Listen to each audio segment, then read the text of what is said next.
ചൈനയുടെ കയ്യിലുള്ള സകല ആയുധങ്ങളും ഇറാന് കൊടുത്ത് അമേരിക്കയ്ക്ക് നേരെ പരീക്ഷിക്കുന്ന ഒരു അവസ്ഥയാണ് ഇപ്പോൾ ഉള്ളത്. നമ്മൾ ഇന്നലെ ചെയ്ത വീഡിയോ ഇത് തന്നെയായിരുന്നു. അതായത് ചൈനയുടെ കയ്യിൽ നിന്ന് പുതുതായിട്ട് കൊടുത്തിട്ടുള്ള ചില സാറ്റലൈറ്റ് സംവിധാനങ്ങളും അതുപോലെ തന്നെ ചൈനയുടെ സാറ്റലൈറ്റ് വാർഷിപ്പുകൾ വരെ ചൈന ഇറാന് കൊടുത്തതായിട്ട് കണ്ടു. ഇന്ന് ചൈന ഇനി അതിൻ്റെ അപ്പുറത്തോട്ടുള്ള സാധനങ്ങളാണ് കൊടുത്തുകൊണ്ടിരിക്കുന്നത്. അതിൻ്റെ ഡീറ്റെയിൽസ് ആണ് ഇന്ന് പറയുന്നത്.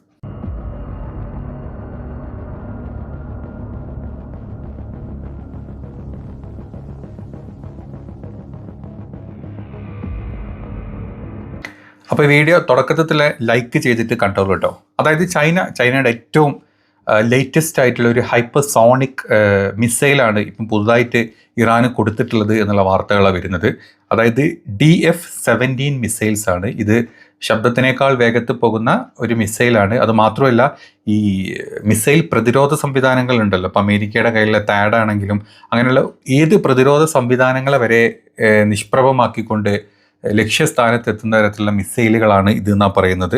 അതായത് D-17 മിസൈൽ പ്രത്യേകത ശബ്ദത്തേക്കാൾ വേഗത്തിൽ സഞ്ചരിക്കും, ഹൈപ്പർസോണിക് ഗൈഡഡ് വെഹിക്കിൾ വഹിക്കാനുള്ള ശേഷി ഈ മിസൈലിനുണ്ട്. നിലവിലുള്ള ഏതൊരു മിസൈൽ പ്രതിരോധ സംവിധാനങ്ങളെയും വെട്ടിക്കാൻ ഇതിന് സാധിക്കും എന്നാണ് ചൈനയുടെ അവകാശം. അതാണ് ഇപ്പോൾ ഏറ്റവും ലേറ്റസ്റ്റ് ആയിട്ട് ഇറാൻ്റെ കയ്യിലോട്ട് അവർ കൊടുത്തിട്ടുള്ളത് എന്നാണ് പറഞ്ഞത്. ഞാൻ തുടക്കത്തിൽ പറഞ്ഞ പോലെ A to Z ചൈനയുടെ ഒരുപാട് എന്താ പറയുക പുതുതായിട്ടുള്ള ന്യൂ ജനറേഷൻ ഐറ്റംസ് അവരുടെ കയ്യിലുണ്ട്. ഇതൊന്നും അവർ വലിയ യുദ്ധത്തിലോട്ട് അവർ വരാത്തതുകൊണ്ട് തന്നെ അവർക്ക് ഇത് എവിടെയും പൊട്ടിക്കാൻ തരാൻ പറ്റിയിട്ടില്ല.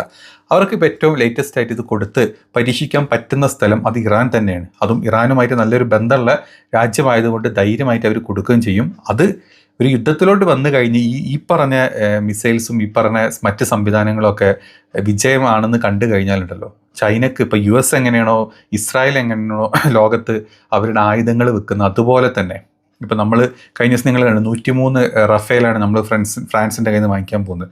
അപ്പം ചൈനയുടെ അടുത്തുള്ള ഈ പറഞ്ഞ സംവിധാനങ്ങളൊക്കെ ഒന്ന് ഹിറ്റായി കിട്ടിക്കഴിഞ്ഞാൽ പിന്നെ ലോകത്തെ ഏറ്റവും വലിയ ആയുധ മാർക്കറ്റ് ചൈന ആയിട്ട് മാറും. അതിന് വേണ്ടിയിട്ട് ചൈന ഏത് ഐറ്റവും അവിടെ എത്തിച്ചു കൊടുക്കും. ചൈന ഇപ്പം പ്രത്യക്ഷമായിട്ട് യുദ്ധത്തിൽ പങ്കെടുത്തിട്ടില്ലെങ്കിലും അവരുടെ എല്ലാ സംവിധാനങ്ങളും അത് ഇറാൻ അവർ മാക്സിമം കൊടുക്കുന്നുണ്ട്. അപ്പം ഇപ്പം ഏറ്റവും പുതുതായിട്ട് നമ്മൾ കേട്ടതാണ് ഈ DF-17 എന്ന് പറഞ്ഞിട്ടുള്ള ഈ മിസൈൽ കൊടുത്തത്. ഇത് മാത്രമല്ല, ഈ മിസൈലുകൾ ഇറാൻ്റെ കൈവശം എത്തുന്നത് മിഡിൽ ഈസ്റ്റിലെ മൊത്തം സൈനിക സന്തുലനാവസ്ഥ ഇല്ലാണ്ടാക്കും. അതായത് ഇറാൻ വളരെ ഈസി ആയിട്ട് ഈ പറഞ്ഞ മിസൈൽസ് US-ൻ്റെ ഏത് സൈനിക ബേസുകളിലോട്ടും വളരെ ഈസി ആയിട്ട് തൊടുത്ത് വിടാൻ പറ്റും ചെയ്യും. അവിടെ ഇപ്പോൾ അലുദൈദിലാണെങ്കിൽ നമ്മൾ കണ്ടു അമേരിക്ക THAAD പോലത്തെ പല പ്രതിരോധ സിസ്റ്റം വെച്ചിട്ടുണ്ട്. ഇതിനെല്ലാം തകർക്കും എന്നാണ് ഇറാനും അല്ലെങ്കിൽ ചൈനയും അവരുടെ ആ ഒരു വിശ്വാസത്തിൽ മുന്നോട്ട് പോകുന്നത്. ഇതേ സമയത്ത് തന്നെയാണ് നമ്മൾ മറ്റ് വാർത്തകൾ കേൾക്കുന്ന പെൻറ്റഗണിൻ്റെ സൈഡിൽ നിന്ന് ഇറാനുമായിട്ടുള്ള ദീർഘകാല യുദ്ധത്തിനുള്ള സന്നാഹങ്ങളാണ് അമേരിക്ക ചെയ്തുകൊണ്ടിരിക്കുന്നത്. ജസ്റ്റ് വന്ന് ഒരു ബോംബ് അല്ലെങ്കിൽ ഒരു B-2 മെഷീൻ വന്നിട്ട് ഒരു ബോംബിട്ട് പോകുന്നതോ അതല്ലെങ്കിൽ ഒരൊറ്റ കപ്പൽ വന്നിട്ട് കുറച്ച് നേരം യുദ്ധം ചെയ്ത് തിരിച്ചു പോകുന്നുള്ള പരിപാടിയല്ല. അമേരിക്കയുടെ കംപ്ലീറ്റ് സെറ്റപ്പ് തന്നെ അങ്ങോട്ട് കൊടുത്ത് വിട്ടിരിക്കുകയാണ്. അവിടെ നിന്ന് നിങ്ങൾ എത്ര കാലം വേണമെങ്കിലും യുദ്ധം ചെയ്തോ, നിങ്ങൾ എന്ത് വേണമെങ്കിലും ചെയ്തോ, അതിനുള്ള സപ്പോർട്ട് എന്നുള്ള രീതിയിലാണ് ഈ പറഞ്ഞ കംപ്ലീറ്റ് യുദ്ധ സന്നാഹങ്ങൾ അമേരിക്ക പെൻറ്റഗണിൻ്റെ സൈഡിൽ നിന്ന് അവർ പറയുന്നത്. അതിനാണ് അമേരിക്ക തയ്യാറെടുക്കുന്നത്. ഇറാനിലെ കംപ്ലീറ്റ് ഭരണമാറ്റം, അതായത് എന്താണോ ഇറാഖിലും യമനിലും സിറിയയിലും ബാക്കി സ്ഥലങ്ങളിലൊക്കെ ചെയ്തത് അത് ഇറാനിലും ചെയ്ത് ഇറാൻ എന്ന് പറഞ്ഞാൽ ആ ഒരു ശക്തി മിഡിൽ ഈസ്റ്റിൽ അമേരിക്കക്കെതിരെ അല്ലെങ്കിൽ ഇസ്രായേലിനെതിരെ വാ തുറക്കുന്ന കൈ ചൂണ്ടുന്ന ഒരേ ഒരു ശക്തി, ആ അവസാനത്തെ ഒരു ശക്തി. ഇതിന് മുമ്പ് വന്നവരെല്ലാം തീർത്തു, അവസാനം ഈ ഒരു ഇറാനും കൂടെ ഉള്ളൂ ഇതിനെ തീർക്കുക എന്നുള്ളതാണ് അമേരിക്കയുടെ അൾട്ടിമേറ്റ് ആയിട്ടുള്ള ഉദ്ദേശം എന്നാണ് പെൻറ്റഗണിൻ്റെ സൈഡിൽ നിന്ന് ബാക്കിയുള്ള എല്ലാവരുടെ സൈഡിൽ നിന്ന് നമ്മൾ ഈ കണ്ടുകൊണ്ടിരിക്കുന്നത്. ഇതിന് ഏറ്റവും വെല്ലുവിളിയായിട്ടുള്ളത് ഇറാൻ്റെ കയ്യിലുള്ള മിസൈൽ സംവിധാനങ്ങളാണ്. പിന്നെ ഇറാൻ്റെ കയ്യിലുള്ള ആണവായുധം അത് എത്രത്തോളം ഉണ്ട് അല്ലെങ്കിൽ ഏത് അവസ്ഥയിലാണെന്ന് അറിയാത്തതിനുള്ള പേടി. പിന്നെ അവരിപ്പോൾ ഏറ്റവും കൂടുതൽ പേടിക്കുന്നത് ചൈനയുടെ നിരീക്ഷണങ്ങളാണ്. ചൈന കംപ്ലീറ്റ് അവിടുത്തെ ഓരോ A to Z കാര്യങ്ങൾ നിരീക്ഷിച്ചിട്ട് ഇറാന് പ്രോപ്പറായിട്ടുള്ള ഡാറ്റ കൊടുത്തുകൊണ്ടിരിക്കുന്നത്. ഇതാണ് അമേരിക്കയ്ക്ക് ഏറ്റവും വലിയൊരു അടിയായിട്ട് ഇപ്പം നിൽക്കുന്നത്. റഷ്യ സപ്പോർട്ട് ചെയ്യുന്നതിനേക്കാൾ തോനെ. അപ്പോൾ റഷ്യയുടെ കയ്യിൽ നിന്നുള്ള സപ്പോർട്ട് തന്നെ നമുക്കറിയാം. അവർ അവിടെ ഈ സ്റ്റാർലിങ്ക് പോലത്തതിനൊക്കെ ജാം ചെയ്യാനുള്ള ഓപ്ഷൻസും പിന്നെ S-400 പോലത്തെ മെഷീൻസും ഒക്കെയാണ് റഷ്യയുടെ സൈഡിൽ നിന്ന് കൊടുത്തിട്ടുള്ളത്. പക്ഷേ ചൈന കംപ്ലീറ്റ് ഡെയിലി അവർ എന്താ പറയുക, ഈ ഓരോ എയർബേസുകളുടെയും ചേഞ്ചസ് അതുപോലെ ഉപഗ്രഹ ഫോട്ടോസ് എടുത്ത് ഇങ്ങനെ വിട്ടുകൊണ്ടിരിക്കുകയാണ് ചൈന ചെയ്തുകൊണ്ടിരിക്കുന്നത്. ചൈന ഭയങ്കര രീതിയിലാണ് ആ ഒരു സപ്പോർട്ട് ചൈന ഇപ്പം ഇറാന് കൊടുത്തുകൊണ്ടിരിക്കുന്നത്. ഇത് തന്നെയാണ് ഇപ്പം US-ൻ്റെ ഏറ്റവും വലിയ തലവേദന.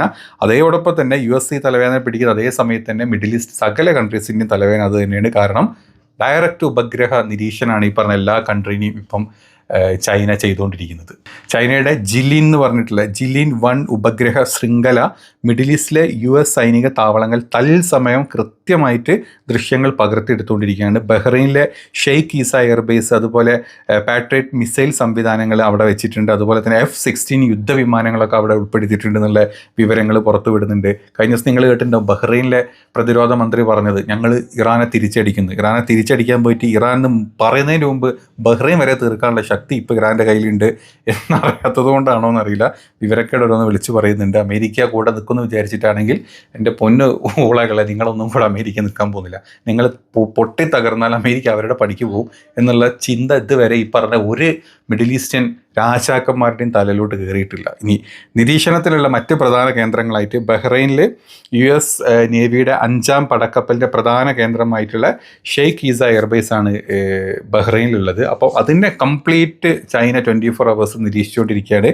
അതുപോലെ തന്നെ ഖത്തറിലെ അല്ലുദയത്തിൽ ഫുൾ ടൈം നിരീക്ഷണമാണ്. നമ്മൾ കണ്ടു കഴിഞ്ഞ ദിവസം ഖത്തറിലെ മറ്റേ എന്താ പറയുക പാട്രിയറ്റ് സംവിധാനങ്ങൾ, അതായത് എയർബേസിൽ പാട്രിയറ്റ് സംവിധാനങ്ങൾ വെച്ചിട്ടുള്ളതും അവിടെ മറ്റ് ചേഞ്ചസ് വരുത്തുന്നതും അവിടുത്തെ പുതിയ വിമാനങ്ങൾ വരുന്നതും പോകുന്നതും എല്ലാം ചൈന ഓൺ ടൈമിൽ ക്യാപ്ചർ ചെയ്ത് ഇങ്ങനെ വിട്ടുകൊണ്ടിരിക്കുകയാണ്. അതായത് ഇറാന് ഇൻഡയറക്റ്റ്ലി കൊടുക്കാൻ മാത്രമല്ല, ചൈന അത് അവരുടെ ഓപ്പൺ ഇതിലങ്ങ് വിട്ടുകൊണ്ടിരിക്കുക, ആര് വേണമെങ്കിലും കണ്ടോട്ടെ എന്നുള്ള രീതിയിൽ. ആ രീതിയിലാണ് ചൈനയുടെ സപ്പോർട്ട് ഉള്ളത്. അതുപോലെ തന്നെ ജോർദാൻ എടുത്തു നോക്കുകയാണ്. ജോർദാനിലെ മുവാഖഫ് സാൽത്തി എയർബേസ് ഉണ്ട്. അവിടെ ടാഡ് കൊണ്ട് വെച്ചിട്ടുണ്ട് അമേരിക്ക. കംപ്ലീറ്റ് ടാഡ് പ്രതിരോധ സിസ്റ്റമാണ് അവിടെ വെച്ചിട്ടുള്ളത്. ആ സംവിധാന സിസ്റ്റം മാത്രമല്ല, അവിടെ F-15 A-10 എന്ന് പറഞ്ഞിട്ടുള്ള ഒരുപാട് മറ്റ് യുദ്ധവിമാനങ്ങളും അവിടെ കൊണ്ട് ഇറക്കിയിട്ടുണ്ട്. അതുപോലെ ക്യാപ്ചർ ചെയ്ത് ഇങ്ങോട്ട് ഇട്ട് കൊടുത്തിട്ടുണ്ട്. ഇതാണ് ഇവിടുത്തെ അവസ്ഥ, നിങ്ങൾ അതിനനുസരിച്ച് കാര്യങ്ങൾ ചെയ്തോളൂ എന്നാണ് പറഞ്ഞത്. ഈ ഇറാനും ചൈനയും തമ്മിലുള്ള ബന്ധം എന്ന് പറഞ്ഞാൽ 25 വർഷത്തിൻ്റെ നയതന്ത്ര പ്രധാനമായിട്ടുള്ള ബന്ധങ്ങളാണ് ഇവർ തമ്മിലുള്ളത്. ഇതിനോടകം തന്നെ ചൈനയുടെ ബീഡു സാറ്റലൈറ്റ് നാവിഗേറ്റർ സിസ്റ്റമാണ് ഇറാൻ ഉപയോഗിക്കുന്നത്. ഈ പുതിയ വിവരങ്ങൾ ഇറാന് പങ്കുവയ്ക്കുന്നത് ഇത്തരത്തിലുള്ള സാറ്റലൈറ്റ് സിസ്റ്റം, അതുപോലെ തന്നെ നമ്മൾ പറഞ്ഞ ജിലിൻ 1 എന്ന് പറഞ്ഞിട്ടുള്ള ഉപഗ്രഹ ശൃംഖലകളൊക്കെയാണ് ചൈനയുടെ സപ്പോർട്ട് ഇവർക്ക് കൊടുത്തുകൊണ്ടിരിക്കുന്നത്. ഇതാണ് ഇപ്പം US-നെ സംബന്ധിച്ച് അവരുടെ ഏറ്റവും വലിയ തലവേദന. ഇത് ഇറാനെ വളരെ, അതായത് അക്യുറേറ്റ് ആയിട്ടുള്ള ഒരു പൊസിഷൻ കൊടുക്കാനും, അതുപോലെ തന്നെ ഇറാൻ്റെ ഡ്രോൺ സിസ്റ്റം അല്ലെങ്കിൽ മിസൈൽ സിസ്റ്റം വെച്ചിട്ട് ഈ എയർബേസുകളൊക്കെ ഈസി ആയിട്ട് ടാർഗറ്റ് ചെയ്യാനുള്ള ഓപ്ഷനും കൂടെ ഉണ്ട്. അതാണ് ഏറ്റവും വലിയ മറ്റൊരു കാര്യം. നമ്മൾ വെറുതെ സാറ്റലൈറ്റ് ചിത്രങ്ങൾ കിട്ടിയതുകൊണ്ട് എന്ത് എന്ന് വിചാരിക്കുന്നുണ്ടെങ്കിൽ അതല്ല, ഇത് വെച്ചിട്ടായിരിക്കും ഇറാൻ്റെ പല പ്രതിരോധമല്ല, അതായത് ഇവിടെ നിന്ന് അങ്ങോട്ടുള്ള അറ്റാക്കിങ്ങിൻ്റെ പല ടാർഗറ്റ് നിശ്ചയിക്കുന്നത് ഇത്തരത്തിലുള്ള പ്രോപ്പറായിട്ടുള്ള ട്രാക്കിംഗ് ആയിരിക്കും. അത് ഇറാന് മാക്സിമം സപ്പോർട്ട് ചൈന ഇപ്പം കൊടുത്തുകൊണ്ടിരിക്കുന്നുണ്ട്. ഓരോ ദിവസം ഓരോന്നും നമ്മൾ കേട്ടുകൊണ്ടിരിക്കുകയാണ്. ഒരു ദിവസം വിമാനം കൊടുക്കുന്നതാണ്, നെക്സ്റ്റ് ഡേ ഷിപ്പ് കൊടുക്കുന്നുണ്ട്, അതിന് നെക്സ്റ്റ് ഡേ മിസൈൽ കൊടുക്കുന്നു, അതിന് നെക്സ്റ്റ് ഡേ ഇവരുടെ സൈനിക ബേസുകളുടെ ഫോട്ടോസ് കൊടുക്കുന്നു. അതല്ലാതെ പല രീതിയിലുള്ള സപ്പോർട്ട് കൊടുക്കുന്നു. ഡെയിലി ചൈനയിൽ നിന്ന് ഇറാനിലോട്ട് എന്താ പറയുക പാസഞ്ചർ അല്ല, അവരുടെ ചരക്ക് എയർക്രാഫ്റ്റുകൾ ഡെയിലി വന്നു പോയിക്കൊണ്ടിരിക്കുന്നുണ്ട്. ഇത്തരം സാധനങ്ങളുടെ റോ മെറ്റീരിയൽസും സപ്പോർട്ട്സിനും വേണ്ടിയിട്ടാണ് ഇത് എന്നാണ് എല്ലാ വിദഗ്ധരും ഇപ്പം പറഞ്ഞിട്ടുണ്ട്. അത് തന്നെയായിരിക്കും അമേരിക്ക ഇത്ര ഈസി ആയിട്ട് ആക്രമിക്കാൻ പറ്റാത്തതും. കഴിഞ്ഞ ഒരാഴ്ച മുമ്പ് നമ്മൾ കണ്ടിട്ടുണ്ട് USS അബ്രാമിൻ്റെ ഏകദേശം 1400 മൈൽ മറ്റൊരു സൈഡിലോട്ട് അവരെ ഷിഫ്റ്റ് ചെയ്യിപ്പിച്ച് നമ്മൾ കണ്ടു. ഇതൊക്കെ പ്രോപ്പറായിട്ട് ഇവർ വീക്ഷിക്കുന്നുണ്ട് എന്നുള്ള ഒരു ഉറപ്പ് അമേരിക്കക്ക് ഉള്ളത് കൊണ്ട് തന്നെയാണ്. ചുരുക്കി പറഞ്ഞാൽ ഈ ചൈനയുടെ ഈ ഒരു നിരീക്ഷണ പാടവം ഇറാന് വലിയ രീതിയിൽ സപ്പോർട്ടാവുന്നത് ഇപ്പോൾ അമേരിക്കക്കും മിഡിൽ ഈസ്റ്റേൺ കൺട്രീസിനും ഏറ്റവും വലിയ എന്താ പറയുക ഭീഷണി ഇത് തന്നെയാണ്. അപ്പം ഇത്തരത്തിലുള്ള ന്യൂസുകൾ നമ്മൾ കാണുമ്പോൾ ഇനിയും ചെയ്യും കേട്ടോ. ഇതിലൊക്കെ ആധികാരികത എത്രത്തോളം ഉണ്ടെന്ന് വെച്ച് കഴിഞ്ഞാൽ നമ്മൾ പല സ്ഥലങ്ങളിലും കണ്ടിട്ടും കേട്ടിട്ടുമാണ് ഇത് പറയുന്നത്. അല്ലാണ്ട് വെറുതെ ഏതെങ്കിലും ഒരാൾ അടിച്ചു വിട്ട ന്യൂസിൻ്റെ മേലിൽ നിന്നല്ല, പല സ്ഥലത്തു നിന്നുള്ള ന്യൂസുകൾ കണ്ടിട്ടാണ് നമ്മൾ ഇത്രയും ഡീറ്റെയിൽസ് പുറത്തോട്ട് വിടുന്നത്. അപ്പം ഇഷ്ടപ്പെടുന്നവർ ലൈക്കും കമൻറ്റും മാക്സിമം സപ്പോർട്ട് ചെയ്യാം.